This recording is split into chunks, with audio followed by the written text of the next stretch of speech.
Listen up.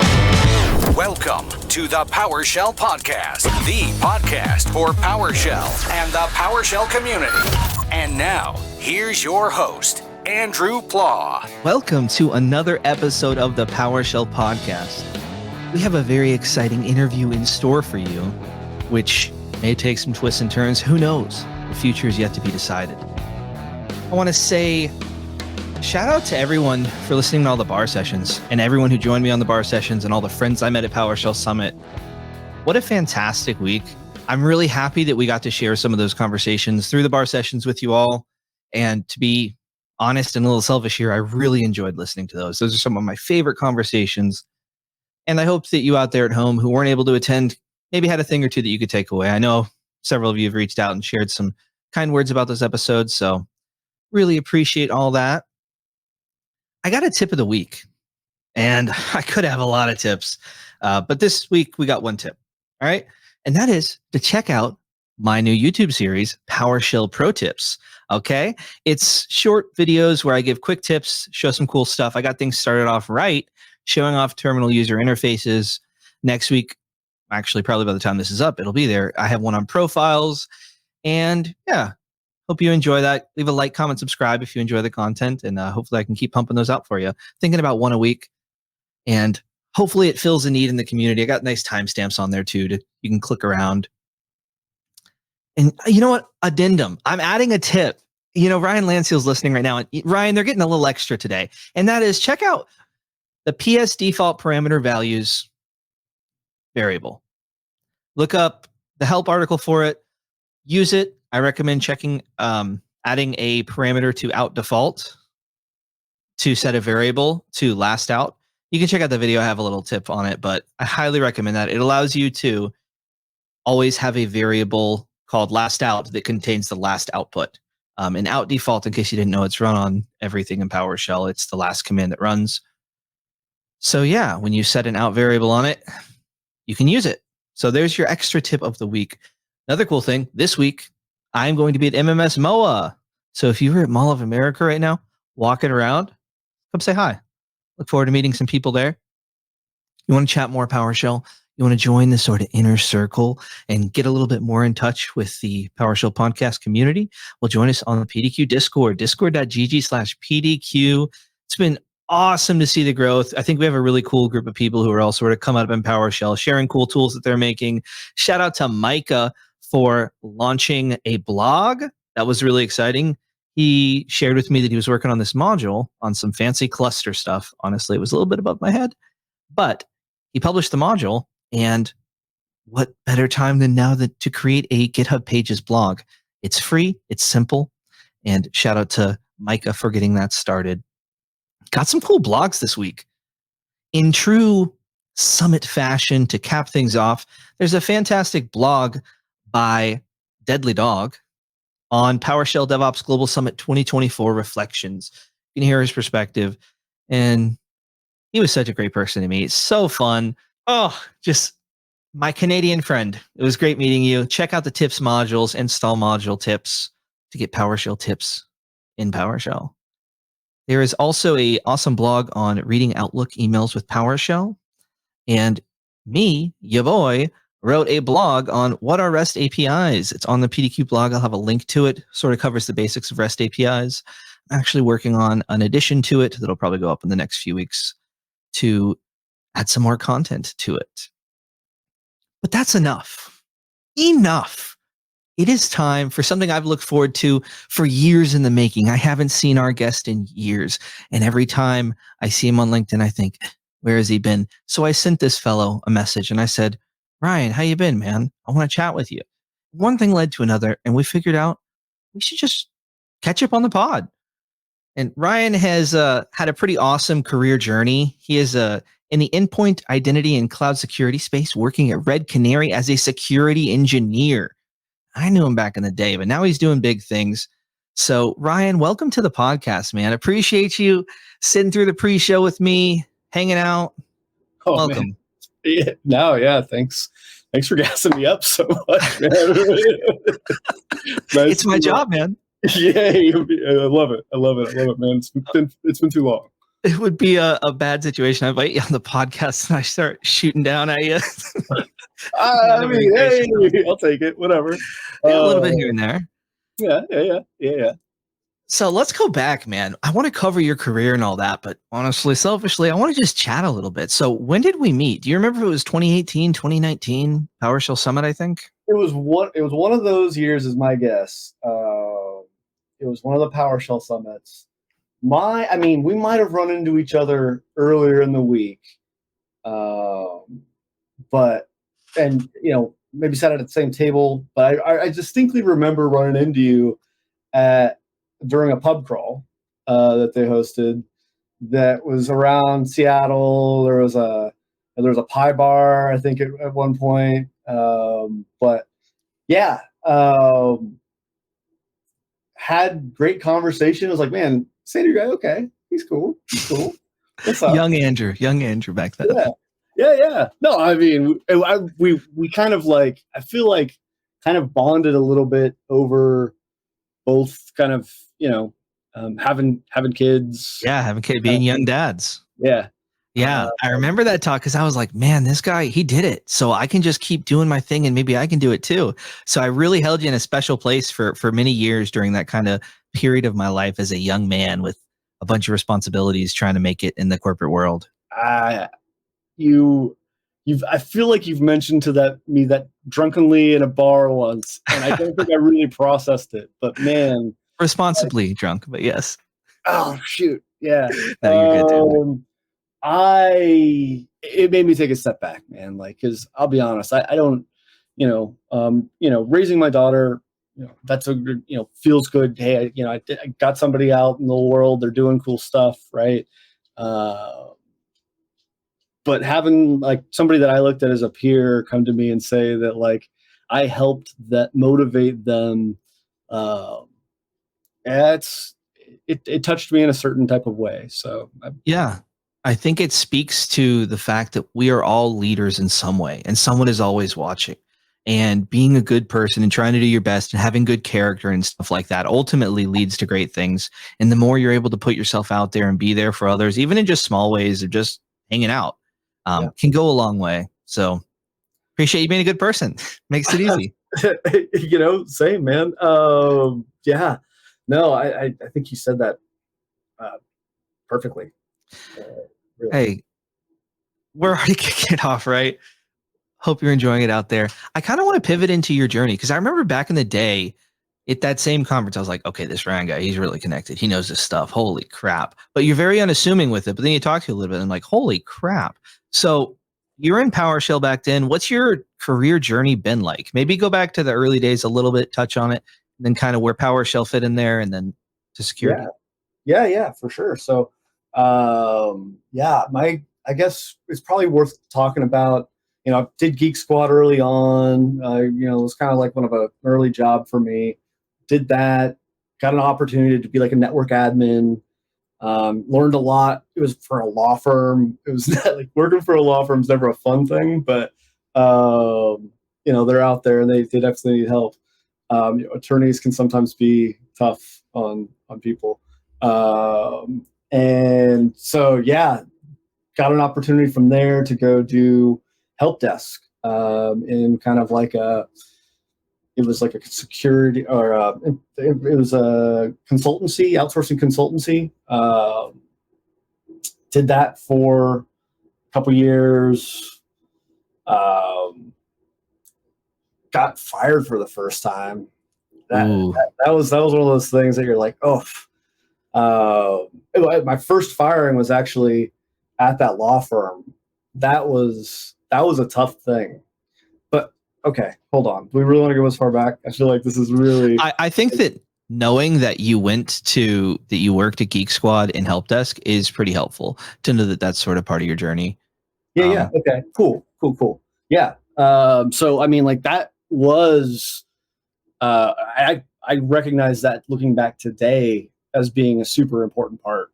I mean, in the minute, right, you're like, oh man, I'm here in the help desk just doing what I can to, help people solve their problems that they're bringing me. And you learn a lot of valuable troubleshooting. Just like everything you get asked, you have to go figure out, right? And so like that's been my journey throughout my entire career. But that led to doing operations for an oil and gas company, doing like a IT ops center, like before. That was back in the day that security operations centers were something that not very many organizations actually had. Yeah, security was different back then. It was a little, it was a little few less super publicized hacks. For sure. Yeah, like, this is kind of like, I was working that job when ransomware started to become a thing a little bit.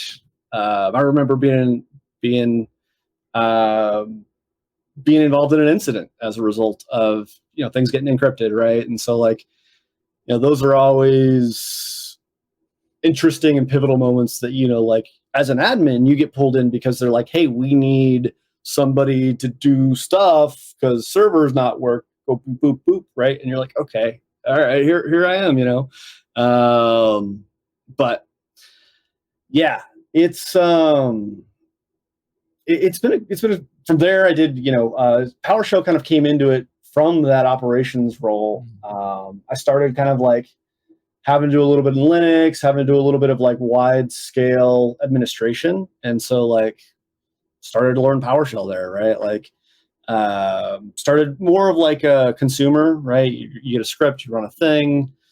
That leads to, okay, well, now I've got a thing that, I need to do a little bit different than what I found, and it will make everybody happy. And like, hey, let's do it,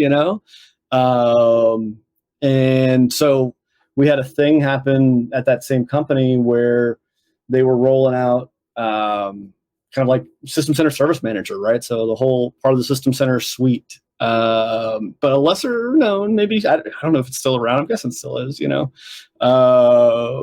but a lot of that workflow through Orchestrator was done at that time. We did it in native PowerShell, and like we were doing a lot of onboarding, offboarding, ITSM automation, and they needed people to do it. And I was like, oh, okay, I'll play PowerShell all day. So gotta like learn from giants there. That they certainly paid a bunch of consultants a bunch of money to like help build this stuff, and so like gotta learn for just through osmosis, just being there for the right opportunity and just being willing to like dig in. Has like let me kind of get a lot of that for sure. And then when did you see the community though? So like you're into PowerShell a little bit, you're using it as a consumer. Are you into the community, or when does that? No, still not just chilling. This is me. Yeah, this is me just, like learning that how important it is. And like, that was a big transition for me because I had like always been in this like click the thing mindset of administration and operations, and like PowerShell started helping me think about that differently, right? And then that's also early in like the advent of the cloud, right? And like what that's become. And but yeah, I'm going in so many directions right now. No, it's interesting, man. But you've had a long career. It sounds like, man, you've been around. I was thinking about it just the other day, actually, and it was funny enough. I was down. My dad's moving, 30 minutes down the road, so he's historically been a few hours on a plane. So I went down and had steaks with him the other day, and we're talking about it. I'm like, man, because he's getting ready to retire. I'm super stoked about that. But I was talking to him about like, man, how long I've been doing IT stuff, and I was like, I keep talking about it like, oh, I've been doing it for 10 years, but like it's been 20 years now. And I'm like, I looked at my resume and my LinkedIn, I was like, dang, okay. All right, cool. I've been doing this for a while, but yeah. Did you ever struggle to actually apply? Because now you're working at like a pretty legit place, right? In the security world. Did you have any struggles with actually applying for that kind of thing? Or you always you're just easy to apply, you're ready for a new opportunity kind of guy? I think leaving where I was to go get into the security space was something that came as a result of not being really like having a lot of tension in my current organization with security leadership there, right? I think we saw things differently. Maybe I saw things as too utopic. Maybe it was unrealistic. I don't know, right? But I wanted us to move in a direction, and they didn't want to. So I think what made that kind of come to a little bit of a point for me, and like the thought to get into it, was more around just an opportunity that came my way. Right. I had somebody reach out to me and say, "Hey, I know you've got this background. You might be helpful over here." Started talking to them. Oh, okay. So got an opportunity. I mean, it was a little different, right? I'm taking going from being an architect for a financial services company into jumping in and working for like a red team pen testing shop, but doing their M365 implementation because they want me to overhaul their internal security, right? And so like that was a neat opportunity. That opportunity gave me a lot of exposure and understanding around just seeing how pen tests go, right? Like how red team engagements go. Those things, it's kind of a weird like segue, right? For sure. Kind of not very, I don't know, not the like easiest of like it's one of those like once in a lifetime kind of opportunities gets thrown in your lap, and you're like, all right, like I'll go do it. What you gotta do? Yeah, you gotta do it. Right. But you look at it and you're like, okay, we keep running through and having relatively an easy time through a lot of organizations in achieving goals that would lead to an event or an incident in a lot of situations, and that is a little like it takes a certain type of person to like feel the drive to be able to keep doing that. I don't know that was really for me. You have to start to have conversations with some of these customers because they're like, okay, you guys are able to do this. How can you help me get better? And your answers are, well, you need to go maybe have somebody look at the stuff that is there that you don't have the resources to do, or the time, or because you got all this other stuff on your plate, right? Like it's a tough task, right? And and so another opportunity came up as a result of that, and that's how I ended up kind of doing what I do today. So I want to tap into that red team experience. So just to clarify, so you work for a red team shop, they conduct pen tests, and your role in those pen tests or the engagements you work on are ones related to 365 in the cloud? Not as much there. I mean, other than just how things would work. Okay. So you help the process side of things. Yeah. But the most of what I was doing there from an M365 perspective was implementing it internally, because that made a lot of sense for the size of the organization, right? The one thing that everybody's weird about in a shop like that sometimes is like, oh, what are you gonna do on the endpoint? Do we want Microsoft to have the telemetry for this, right? Like those become the concerns. But you go through weighing the risk on that and push forward as you can, politically, in a lot of situations there, right? And so some of that political tension can also like lead, or kind of did lead a little bit to like why I probably felt good about leaving, but I don't know, man. Like no hard feelings. I learned so much everywhere I've ever been. That it's always like you look back and you're like, it was just wasting my time to not like. It felt like it was time to go, right? Yep. And now you're in pre-sales engineering. In pre-sales engineering, yeah. The nice thing about where I'm at today is that I get to talk to people about how we can help them with the same problems that I was seeing us run into on the pen test side. And so it makes that wisdom. Yeah. I just chat with people all day. Like it's pretty chill. So Nice. I think that's a pretty interesting career path. Once people kind of have their time, figure out a good portion of the tech world and sort of figure things out for themselves, it's really helpful to bring that perspective. And oftentimes it's a nice career opportunity in terms of the rewards you get for it. So I think we've talked to a couple of other pre-sales engineers, and it's definitely an interesting role. Yeah, no, I mean, there's good parts to it and there's bad parts to it. I think that's with any job that you're doing, right? Yeah. I think working on the internal IT side of things, working in operations, the politics of getting things done sometimes becomes frustrating, right?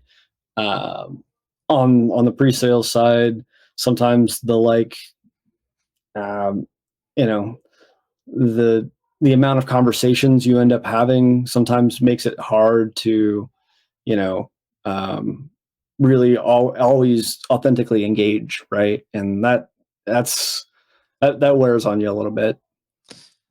Yeah. I can sort of relate to that since I do some public stuff for a company. And I find it helpful to just rely on the fact that, like, yeah, whatever you're offering or doing offers some value for some things, and it is a helpful thing ultimately, but it's not going to be the perfect fit for every single person with there's just a lot of factors at play, and that's okay. Like, it's okay to just be honest. Yep. And yeah, if you have a good product, it will be the right tool for some people, and if they're talking to you, that might be them, but if not, that's all good too. Yep. Yeah. No. That's what makes it easy. Um, but it definitely, um, with anything is finding the right balance there, because you're balancing you know, what you understand the product to be, and then up against what you're understanding the customer wanting, um, and whether or not it's the same person you talked to that you sold it to versus the person that implemented it, because 6 months later, or the person, your current operator, 6 months later, you're down the road and you have a new CISO or something. Like, sometimes those things can be weird. Yeah, it's always interesting to see when new leadership comes in and makes kind of sweeping changes. Yeah, yeah. No, it's so weird being on this side of things, because some people, like, it's funny, get on calls and people are like, oh, it's the dark side, and you're like, oh yeah. I mean,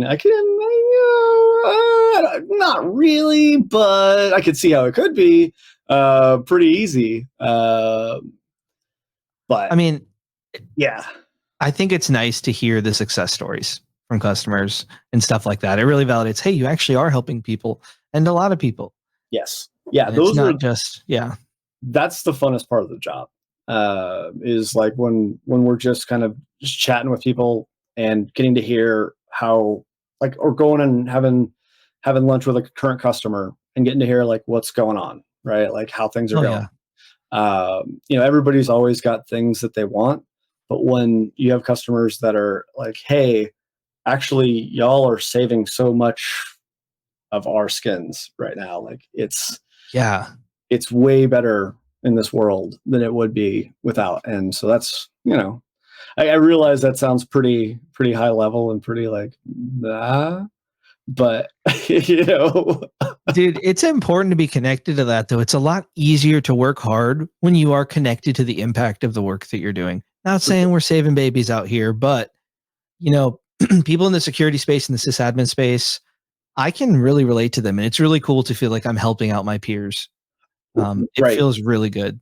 Agreed. Yeah. No. Being able to, like, some of the nice things too is, like, customers love having conversations, and so, like, around, like, what's going on, right? And, like, Yeah. because I get to talk to so many different people, I get to and see how we're helping people internally and talk with our current customers and moving them along, understanding, like, what like a modern SOC can look like. Um, it's cool to be able to offer up those perspectives and, Yeah.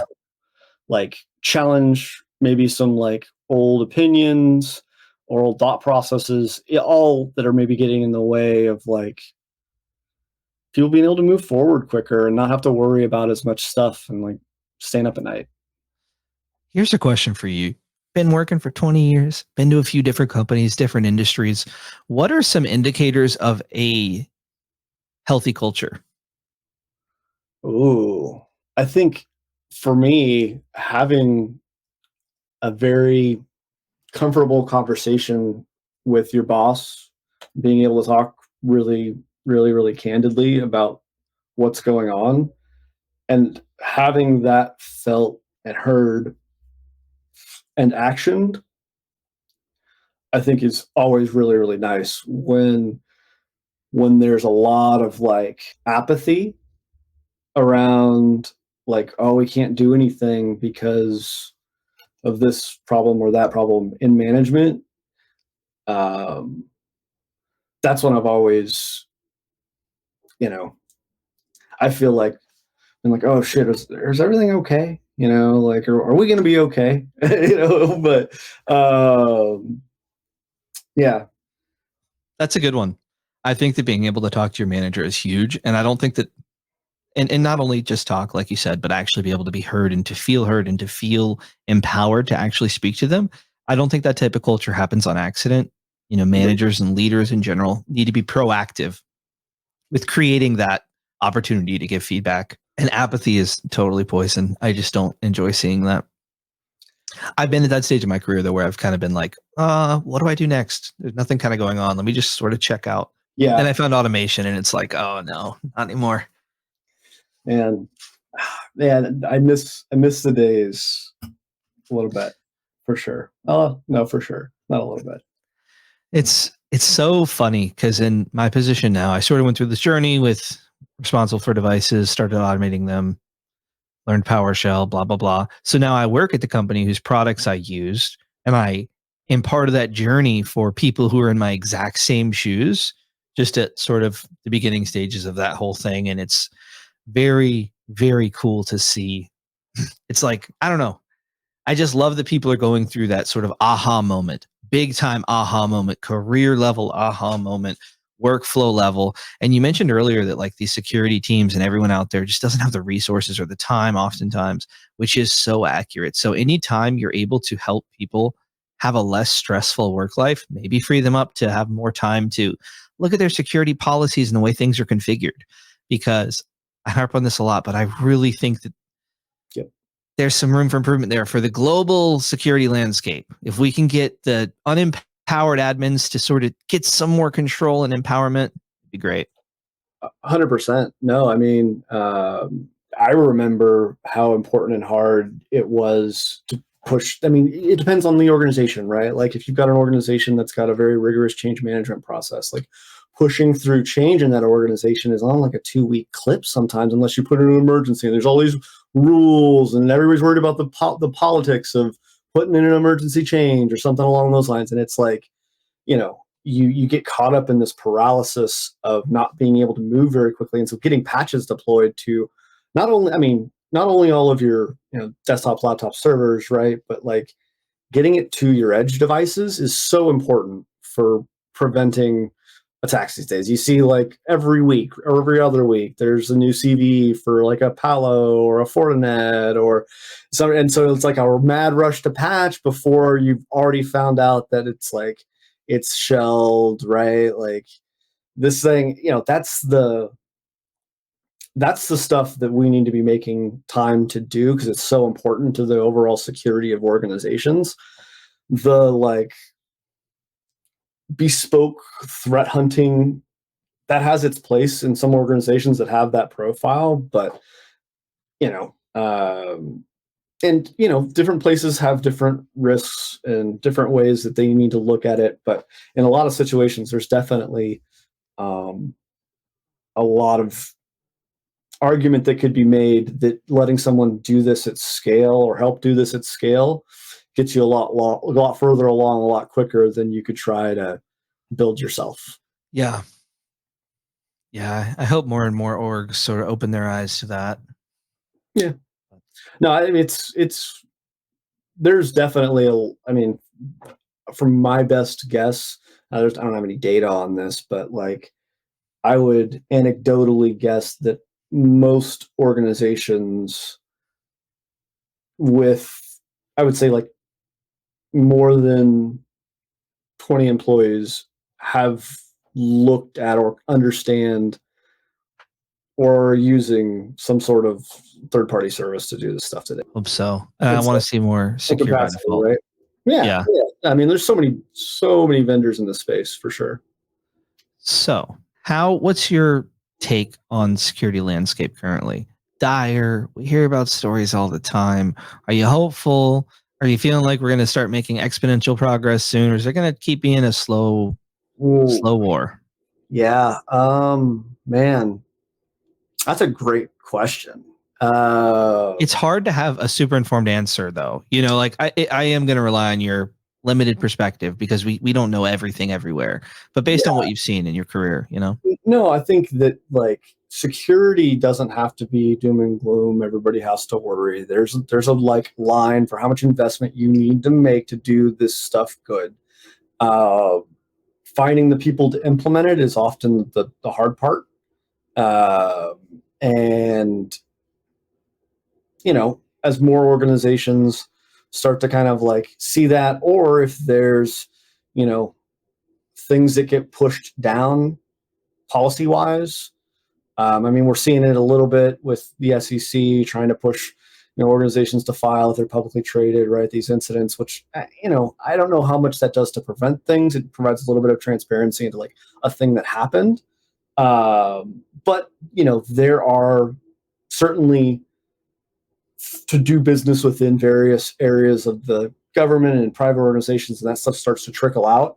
There are, there's good security there, right? Like it's the things that are, municipalities that don't have that like there's not that reach there for them yet. Or maybe there is, and maybe they're just not able to lift where they need to lift. That's where, partnering with a good vendor there that's doing good stuff and understanding what you've got out there and whether or not it's patched and like configured correctly if you're big into the cloud and like that's where you're at, right? There's so many different organizations out there, right, that are all over the place. You've got very low maturity, very on-prem, everything's last mile. And then you've got people that are like startup, everything's cloud native. Let's go. Oh, we got our CloudFormation templates. We can spin this thing up in US East or wherever, right? But there's a wide range in between. And like understanding where people are at and where best to help them that's the fun part of my job. So imagine we got a business that's growing. Let's say you and I start a business. We got 5 employees. What do you think we should bring in? And it's silly, you and I are not tech or security backgrounded. We're just 2 fellows doing some stuff. Should we bring in a consultant early on to make sure the way that we roll out this business and add services internally and stuff like that is done in a secure way and in a lean way that doesn't create a bunch of technical debt because we have one person sort of haphazardly going through it? There's definitely partners out there that are doing stuff like that. Like, they're very cloud native, kind of like MSP style, but have like vendors that they shop out for certain things. I mean, there's a market for it, 100%. Yeah. And like it helps that organization to do that. The problem becomes, right, like when do you go from 5 to 10 people where you can justify that, right? Like justify that cost to be able to do that. And for organizations that have like a run as a small business for 20 years, they've built up all these little things. Nobody gets in there to like do this thing. It's that moment. And sometimes that moment, unfortunately, is an incident, right? And that's not fun. But yeah, I wish there were. Sometimes it happens. I wish there were really like those are non-fun things to go through. I mean, I've certainly. Being in operations, right, before ransomware was like big and before people were making, I think, money on it, just like people throwing out encryptors, right? Having seen what that looks like to try and recover from and like what a war room during those type of things is like, it's interesting perspective. Definitely is. I've always said that at some point in my career, I want to work for a security company in some way just to get some insights into what it's actually like out there. Get some kind of sample size bigger than my one just working at orgs on orgs kind of thing. Yeah. That's why I think MSP jobs early on in your career are pretty interesting because you do get that massive exposure. 100%. Yeah. I've talked to a few people over the years who've been in the MSP space, and it's wild to hear some of the stories of the things that they deal with or they get to see. Yeah. Well, we talked about some awesome things that make culture at a company. Have you ever been a manager? No. Well, you dodged that? I've been pretty deliberate about trying to dodge that. I'm trying to think if I don't think I've ever had I take it back. I was an account manager for a logistics company when I was like 16. Holy smokes. Out here working. Associate account manager. Had to pay for that gas money, right? But yeah, no. So back early days, you mentioned going to Geek Squad. Did you do some college? How'd you get started there? Were they just hiring you, no experience? What was your background with college? No, man. Skipped college. So, my daughter, we had my daughter when I was 19. So it was like, got to get a job. Just going to go sell computers at Best Buy. Because I was fortunate when I was younger to have a computer, right? So got to play a bunch with that. But like,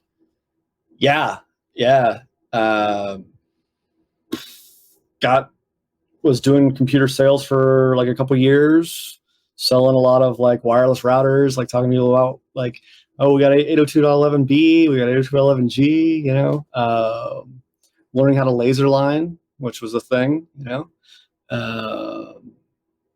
made some lifelong friends, but got an opportunity. Like at some point, they started like the Geek Squad thing started to happen, and they were bringing it in store, and so they're like, oh, you computer good, Ryan, so come on over here and remove viruses. And so like, we had all these CDs with all these tools on them, and like, yeah, that was interesting. That was an interesting time for sure. For like, there was at least once that somebody sees a file name that shouldn't be there, or it's on the desktop, and somebody's got to call a manager, and that manager's calling the FBI. My gosh. Yeah. It's the early days were weird for sure. Smokes. Well, during the way I got into IT, and I'm going to ask you more about it, but similar age, I was working a few jobs and I was doing some classes at a community college until I saw a Reddit post that was like, hey, anyone looking for an IT job? And I was like, I've been going for a year. I think I had my A+, and I got a job off of Reddit. And then it was an internship, $10 an hour. Let's run it up, baby. But I got rejected from a cell phone repair place. I came in so prepared. I was ready. I dressed up. I walked in. No callback. No nothing. Didn't work out. So I could have been similar shoes. They didn't know what they were missing, man. I would have sold some good used phones. So are you a cert searcher? Do you chase the certs, or are you just straight up raw talent is how you got to where you are? I got an expired A+. I got an expired Network Plus. Me too. I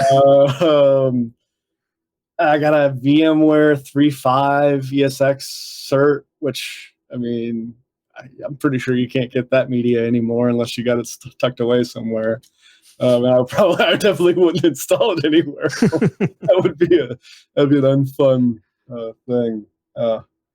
But no, man. If I've got to, I will. I'm not against them, but I think what they do is they give you kind of like a framework for learning a thing. Some people work really well with that. I was able to do that when I needed to, but ultimately sometimes I'm just curious and I want to go learn the thing. And so, you Google, you play, you understand, and like the more you understand there, the more connective tissue you have to this other stuff. And like, I think that's what allowed me to get into security so easily is just, what I didn't realize when I was trying to get into security is that IT is security and security is IT. Like the most secure organizations in the world are really, really good at IT. There's real data there. And so, it's getting exposure, getting understanding, hearing about a thing, learning about a thing, and just, be a sponge. So, but you're going for these jobs. Is it just like you're getting these interviews based on your resume? Are you social networking to get these interviews? Are you just crushing it? No, I don't think you're a blogger, right? You're not a blog person. Not a blogger. I would say a lot of it's just knowing the right people sometimes, getting the right opportunity, people. And that's, hate to be the guy that says that, or maybe it's the beard. I don't know, man. But networking really is just, I think, so important these days, because it's one thing to like put a bunch of stuff on paper, but that's not hard to do, versus knowing somebody that knows and has worked with you that is like, hey, they're a rock star, they slay. For real though. Like, I don't know. I got sidetracked, man. I got the worst ADHD, bro. If you haven't picked up on that. Well, I think we got some things in common there, man. Hey. Did you see me trying to get ready for this episode? Hey, let me put on some background jazz. Hold on just one second. I need to work on this. Oh, by the way, you're going to have to turn off your video and then turn it on. Yeah, that was totally me. Let's hear for it. Oh, well. Dude, it's been so good to see you, bro. And like, man, when you hit me up and you're like, oh, you interested in maybe doing a podcast? I'm like, what? You want to do a podcast with me, man? Like, what? You're out here doing cool stuff. I'm just out here talking about security. Like, I miss being in the PowerShell world. I went back to Summit year before last, and it was cool to see everybody. It's cool to see all the new stuff people are working on, new faces, right? And seeing like how the PowerShell community is still strong. So cool to see. Is really, really, really cool. And, but also at the same time, like looking and saying, okay, what am I doing with PowerShell today? Right. And the answer is nothing. And that like that, it's just a little stab in the heart, right? You're like, I used to PowerShell daily. And, I guess I don't have a good excuse to not, other than just, life throws different priorities at you. And if it's not something that is the easiest tool to use for what you're doing, or if somebody's going to get mad that you're like, I want to get into my Salesforce with PowerShell, you got to make concessions and then you don't use PowerShell all day. But I think PowerShell's taking you to a new place in your career. And I think it's okay to have 100%. Those things that are like, okay, this was a freaking vibe for a handful of years and I came 100%. Up on this 100%. And now it led me to the greener grass of the security. Just a security guy, man. But I feel that. Man, I don't even, you've glitched me out. I can't even think at this point. But. I put people on their heels and then I push them over. You're like, hey, trust fall, and I just walk away. Later. Oh man, yeah, no, man, it's like I can say, I think with certainty, if it weren't for getting that opportunity to do PowerShell all day, just as like putting my hand up and learning PowerShell, I wouldn't know what I know about all the different things that I understand. It was my like gateway drug to being able to like dig a little bit deeper into Windows and understand things in an object-oriented way, which helps you understand data structures and all sorts of other things, and like understanding of JSON, and then like the advent of like APIs and how important those are with everything, right? Or APIs that are like RESTful and going out and like being the internet, and pulling data from all over the internet, aggregating things. Like it's pretty cool. And like, I think the last kind of like big PowerShell project thing that I worked on was back when Twitter still had, this was like just a fun project, right? I was just like, I want to understand Twitter better, right? And like there was a module that somebody released in Python that went out, and it would essentially just parse Twitter without having to go through the API rate limit. So you could literally just aggregate all this data, and it would just like pull it and put it into wherever you tell it. And I was like, well, I don't really know Python that well, but I know PowerShell. I know Python well enough to run this thing. So I'm going to wrap my whole data flow pipeline for pulling and aggregating a bunch of data out of the Twitter API with PowerShell. So I had PowerShell calling Python to scrape the Twitter API and dump that all into a free Elasticsearch that I spun up because the Elastic Cloud was like, hey, we're going to go some free Elastic. And I was like, cool. And then before you know it, you've got this like crazy like ability to model understandings of like followers and how people are like, how old accounts are for certain like accounts. Like you can really, really look at this data and graph it out once it's in Elastic, right? And you got Kibana there and it's doing cool stuff. But like PowerShell ran that pipeline for me, and I was like, this was cool, man. This was fun. But like having that glue and that understanding of that glue, that was PowerShell, baby. Like that was all. It was so easy. I mean, that is PowerShell. Like that. I'm speaking about it like it's gone. It's still here. I just need to change my priorities. No, I mean, it's a tool. If you don't need the tool, it's still there. And guess what? It's free and it's open source and it's cross-platform. It's amazing. We love it. I do love it. I want to tell you. So one thing I found out is there's actually listeners of this podcast who haven't even started diving into PowerShell yet. They're still kind of testing the waters. And I did the same thing for a while. But what message do you have out there for the people who are listening right now who are like, oh, this PowerShell is so cool. I'm going to do it someday. Give them some advice. Just do it. Figure out, find the thing that you're curious about and see if you can do it with PowerShell.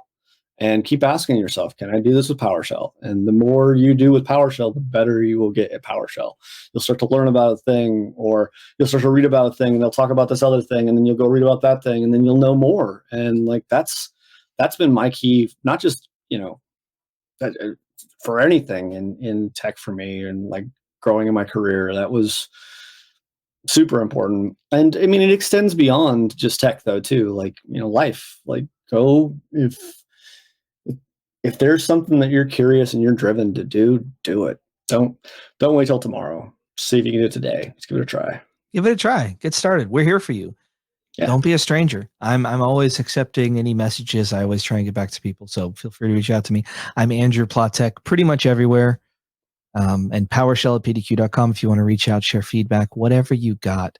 Ryan Lancial, it's been a pleasure, but I'm not letting you off the hook yet, Buster Boy. I have 3 challenging questions that will push you to your limit. I may or may not have let you know they're coming. First of all, I forgot I'm supposed to do off-the-wall questions this year. If you were a Disney movie, what Disney movie would it be? Ooh. Maybe Lady and the Tramp. That was a cute one back in the day when I was a kid. That's a Disney movie, right? Yeah. Which one are you? You just like dogs? Yeah, dogs. Dogs are cool, man. I actually mentioned Lady and the Tramp earlier today. Shout out to Other Mark. See, it's just a thing. Through we're Zoom. Just connected. It was meant to be. Yeah. So that's the off the wall question. I like to throw people off a little bit. Now we're going to get into what is some time on the job. You've had many jobs, many years. You're wise. Big beard. What is something you did wrong and what'd you learn from it? Big time oopsie. Maybe you unplugged a drive. Maybe you poured soda on the CEO's laptop. Yep. No. I mean, I had done. Oh, here's a good one. Yeah. So, working for that that law firm early in my career, and Saturday, like, thing pages, servers are down, right? So I'm like, oh, okay. My boss calls, they're like, hey, you gonna do this? You want me to do this? I'm like, oh, okay, I'll go, right? And so go into the office, come, like, power's out. Cool, right? I get there, we're looking around, it comes back on. All right, sweet. Go to the server room, and I'm like, my daughter's here with me. She wants to go to Chick-fil-A. I'm gonna turn these servers on real quick. So this is also the story of how I got fired. Is it actually? Holy no! You're supposed to learn something good and feel happy afterwards. Oh, well, I did. I learned great things after. I'll get there. Okay. I'll get there. Just remind me if I forget. I got it. But no. So turn all the servers on in the right order, but I don't give it 10 minutes between turning each server on, right? And I hear a outside. Go to the corner window, and the pot blew on the power line, and it was on fire. And so gotta call the fireman to come out there, right? And I'm like, luckily the building doesn't burn down, but I'm out there ripping tapes just in case it does. And I'm like, and everybody's out there because, like, fire trucks out there, like, it becomes a whole thing. But the whole time I just communicated with everybody as best as I could. That was the biggest thing. And, like, at the end of the day, nobody was really mad that happened. The reason I got fired is because when I put those backups back in the next day, I didn't go revalidate that the backup software saw them and was doing it, and was getting pulled away on other stuff, and they needed something from those backup tapes, right? That's when you learn, like, oh, maybe I'm not cut out to be a backup admin, right? Like, that might not be my calling. Maybe I got to find other opportunities. And so, like, that led me to getting into help desk, and that let me really, really learn a lot. Like, you just, the curiosity, I think, for me, though, at the end of the day, has been super big. Shout out to everyone out there listening who's on the help desk grind right now. Keep it up. We see you. We appreciate you. Cheers. You are pivotal. Cheers. It's some of the most stressful days of my life were working help desk with no automation in place, no patch management, local admins on everyone's PC, just craziness, man. Oh yeah, no, we were, so we had consultants all over the world, right? And so we're, like, re-imaging drives and shipping drives. Like, it was one of those kind of things. And, you get a call and be on the phone at, like, noon, and somebody wants their drive out tonight. And so you got, like, 4 hours to, like, image this thing and get it to FedEx so it goes out, right? And you're like, oh, that pressure is on, but nice. Jobs are wild, man. But hey, it worked out, right? Apparently you're doing pretty well now, so that's worked out in the end, right? Dude, my background has turned into, like, a whole starry night over here throughout the progress because it's getting darker over here. Where are you, by the way? Austin. Don't give me your address. Just dude, next time I'm in Austin, I'll hit you up. I didn't know you're in Austin. Yeah, man, hit me up. Oh my gosh, Terry Blacks. Okay. All right. Yeah. I mean, there's plenty of good. I like what are they called? Those little hidden bars? Speakeasies. There's a few of those as well. Let me know, man. Yeah, sweet. Maybe we'll record a bar session someday. Let's do it. Awesome. Well, last question. What are your 3 favorite modules? All right. Okay. You can phone a friend. I got one that I'm dying to talk about. So if you need to phone a friend, I'm right here. Okay. Well, so one that Pester, I think, wins. Pester's amazing. So important, right?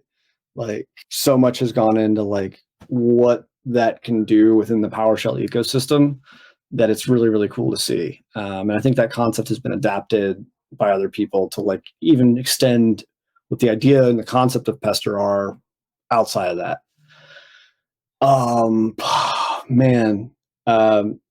I could throw out some names, but I think it'd be a little like disingenuous of me because it's been a couple years to kind of like really, really try and drill in. So I'm a phone friend. Phone a friend. We got PowerShell Run. Fantastic module. I showed off Microsoft.PowerShell.console GUI tools, which is a cool module. PowerShell Run is better. It's a really cool launcher, fuzzy finder, and more. Allows you to create TUI similar to that. I'll do a tips video on it in the future, but check out PowerShell Run. It's a very powerful project. And shout out to MDGRS, my friend. I was fortunate enough to have a little chat with him, just one-on-one, and what a cool person. What a fantastic module. To me, you need fuzzy search, and to have a fuzzy finder, pretty sweet. So I'm definitely going to do some content on that because it's a very powerful module. Thank you for listening to my rant, good sir. Would you like another? Please. Import Excel. All right. It's tried and true. I just heard from a couple listeners earlier today that they just discovered it. And I feel like a failure because I've mentioned it so many times. We've had so many people plug it. And you're just now getting around to it. Well, guess what? I forgive you. But everyone else there who has not checked it out, you got to check it out. If you're doing anything with PowerShell, it can make you look like a boss with your output. I'll plus one that. I've used it before. It creates the ability for you to automate things to Excel rather than to CSV, right? Where somebody's got to like do the thing. So here for it. You want your people in different departments to not have to feel like an IT person. They want to look at Excel. They want the graphs. They want the lines all good and the auto sizing and way fancier stuff than that as well. I got to do a tips video on that at some point. But it's just one of those easy wins. You don't need to have Excel installed, and you can do Excel-y things, and you can do them excellently. That was for Stephen Judd. All right, Ryan, it's been a pleasure. Thank you so much for joining me. Are you a social media person? If people out there, they're like, oh, I love that Ryan guy. I want to be just like him. Let me tell him how much I love him. Do you want them to reach out to you, or are we keeping LinkedIn private? I mean, yeah, you can hit me on LinkedIn. Yeah, I got no problem with that. Ryan Lancial, I'll have a link to it. That's me. Yeah, that's me. Thank you. No, like real. You're out here doing really cool stuff for the community, and thank you. Hey, I get to talk with people like you. It's all worth it. Shout out to everyone out there. Shout out to all of our listeners. Thank you for listening to another episode. Every single week, we are bringing you new episodes at 10 a.m. Eastern time. Appreciate you all out there. And if you're driving to or from work, drive safely. Don't do anything I wouldn't.